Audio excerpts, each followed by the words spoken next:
Bismillah ar-Rahman ar-Rahim. President of the Economic and Social Council, Ambassador Munir Akram, President of the General Assembly, Mr.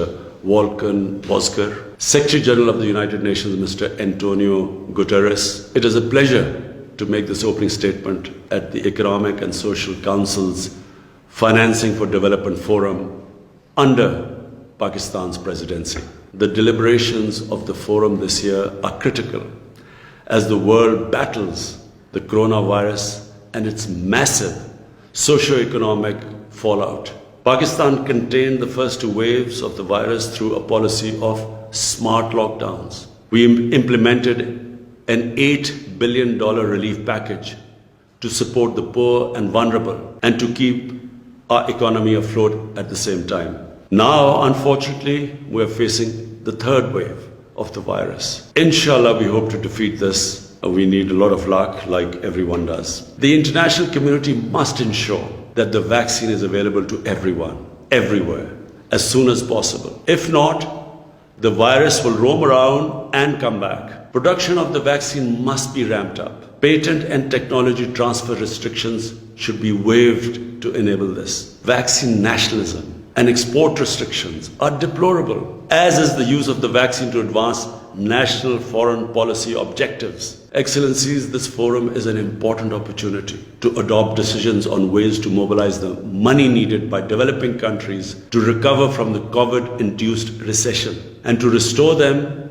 on the path to achieving the Sustainable Development Goals by 2030. Last April, I proposed a global initiative on debt relief. I'm glad to say that the G20's debt suspension has been extended. Its scope needs to be enlarged to encompass all vulnerable countries, especially the small island developing states. Private creditors must participate in providing debt relief and restructuring. In January of this year, at the UNCTAD meeting, I proposed a 5-point agenda for emergency financial support to developing countries, including debt relief and restructuring, SDR creation, redistribution, larger concessional finance, and an end to illicit financial flows from the developing world. I warmly welcome the proposal from the IMF Managing Director to create $650 billion in new SDRs and appreciate the support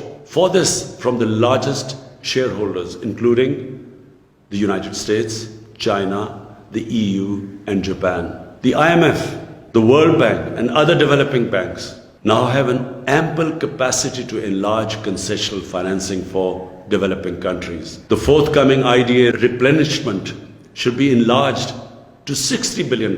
Developing countries should also be able to borrow from the market at the prevailing low interest rates which are available to the developed countries. The Liquidity and Sustainability Facility proposed by the Economic Commission for Africa could be one of the ways to achieve this. The Panel on Financial Accountability, Transparency and Integrity, the FACTI panel, has proposed 14 recommendations to halt the outflow of trillions of dollars from developing countries. These recommendations should be endorsed by the United Nations and all financial institutions. The stolen assets of developing countries must be returned immediately and, more importantly, unconditionally. While speaking to the FACTI panel, I had proposed the imposition of a global minimum corporate tax to avoid profit shifting and tax avoidance by large corporations. I endorsed the recent US proposal for such a global minimum corporate tax. A moratorium should be declared